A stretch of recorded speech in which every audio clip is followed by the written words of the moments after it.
তোমাক আমি প্ৰশ্ন তিনিটা সুধো, তুমি ক'ব লাগিব দেই। পাৰিবা? ভাল ছোৱালী। এতিয়া তুমি কোৱাচোন, আমাৰ গুৰু শংকৰদেৱৰ মাকৰ নাম কি? আৰু শংকৰদেৱৰ দেউতাকৰ নাম কি? কুসুম বৰবীয়া। তেতিয়াহ'লে আকৌ কোৱাচোন, শংকৰদেৱৰ আইতাকৰ নাম কি? খেৰসুতি। কৈছা? ভাল ছোৱালী। আকৌ কোৱা, কৃষ্ণৰ মাকৰ নাম কি? যশোদা। আৰু দেউতাকৰ নাম? ভাল ছোৱালী। তোমাৰ উজ্জ্বল ভৱিষ্যত আমি কামনা কৰিলোঁ। তোমালৈ আমাৰ আশীৰ্বাদ থাকিল।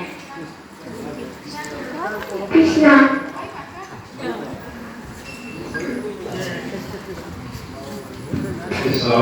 Hare